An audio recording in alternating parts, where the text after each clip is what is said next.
Okay, I'm here to tell you about teaching in this virtual space here during the COVID 2020, man. All right, so I'm teaching sixth grade. Last year I had 20 boys, and I had three or four. What was it? Yeah, I had 20 boys and I had six girls. That's what it was. Six girls, 20 boys. That's kind of crazy.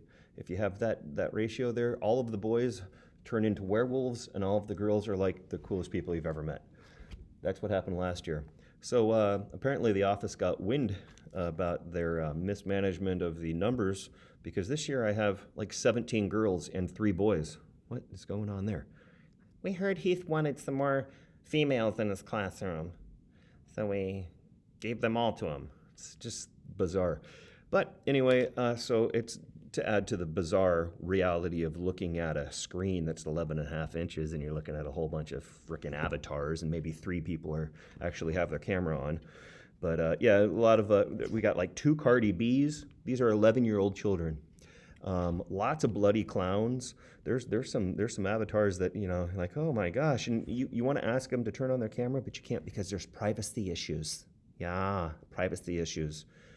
Like when the stepdad had a shirt off on a couch one morning last year and he's fumbling around on the iPhone trying to get on a Zoom meeting. Nipples are hanging out. I'm like, dude, that's a privacy issue. We're in school. Put on a shirt. Anyway, so one thing we're kind of covering is social emotional learning. That's something that's always been on the radar for teachers, and it's being emphasized this year. And what is that? Well, that is basically what it sounds like. You're trying to, instead of just math and reading and writing and social studies and science, you kind of lay down some time for developing social skills, developing emotional intelligence maybe, and it's not so foo-foo. Basically, it's coming from a point that you're going to learn better if you're happy. And there's a lot of routes to being happy. Some of it's learning how to talk to people and learning how to lift people and have gratitude and stuff like that. So, but in the simplest form, it's just getting people to talk to each other and learn the social rules. So I'm in this virtual space and I got all these girls and so only the girls talk and none of the boys talk.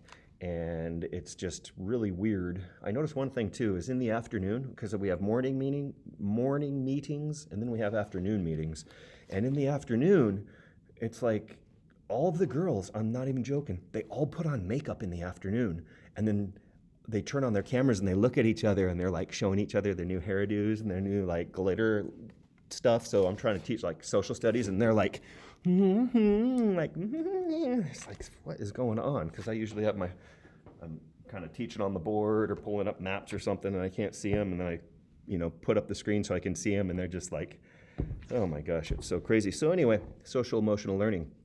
I'm like, I heard this idea where people would, at say lunchtime, say, hey class, why don't you chime into this class meeting at lunch, and instead of doing some educational things, you guys can just sit around and talk and it'll be fun. Yeah, it'll be fun. You guys can chat. So bring your lunch to the Zoom meeting at 12 and we'll try to have some social time. So we did that this week, and at 12 o'clock, like immediately, all of the girls tuned in. Beep, beep, beep, beep, beep, beep. All these girls tuned in, and none of the boys did. And I realized, oh my gosh, I'm a middle-aged man and I just kind of orchestrated to have lunch with a bunch of 11-year-old girls and I'm their teacher. Okay, so it's not like creepy, but even if you're like the slickest dude ever, it's a little bit weird. And it's weird for them because I'm teaching all the time and I have this personality like this, but I don't want that now. I want them to talk to each other. So I just didn't think it all out, and they're all there and they all don't really have their cameras on and it's just awkward. So I just put my camera on and got out a joke book and just kind of started telling jokes in a real teacher fashion to keep it nice and cool. But like I said, the coolest guy in the world, he's gonna have a hard time looking awesome. So I just tried to okay, well this is kind of awkward, but I did say, let's try this again next. I mean, we just kind of told jokes. They told some jokes, I laughed. I told some jokes, they laughed. I heard parents whispering in the back telling jokes, which is nerve-wracking because I know they're all back there. So if I'm teaching 20 kids, I'm teaching 40 people. You know what I'm saying? There's always a parent in the background listening to me mess up. Anyway, so that kind of worked, kind of didn't work, and I'm like, let's try this again tomorrow, and what I'm going to do is grade papers. I'm just going to grade papers, or I'll have my camera on. See, if I have my camera off to imply privacy, or that you girls just talk, I wish some guys would come, but like, you girls just talk, and then if I have my camera off, it implies that I'm there still, which is creepy.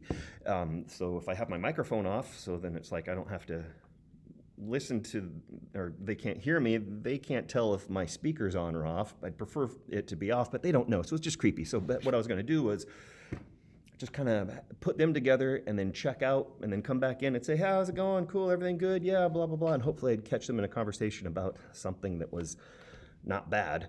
There's a risk of like people talking about bad things, so I'm not really supposed to leave them alone. But at the same time, I want them to be comfortable. If I was in the classroom, I'd be sitting here grading papers, and they'd be out there talking about different things in the classroom, whatever they talk about there, whatever they talk about there, laughing, smiling, waving. And I was hoping we could get that going, but I'm a dude, 17 girls. So the next day they did plug in. They all tuned in. They're like, yeah, we're going to try this again. And I said, okay, I'm just going to be checking in and out. And I kind of had my camera on so they could see me bopping around the room. I was like, I'm getting some grading down over here. And then I come back and like, hey, how's it going?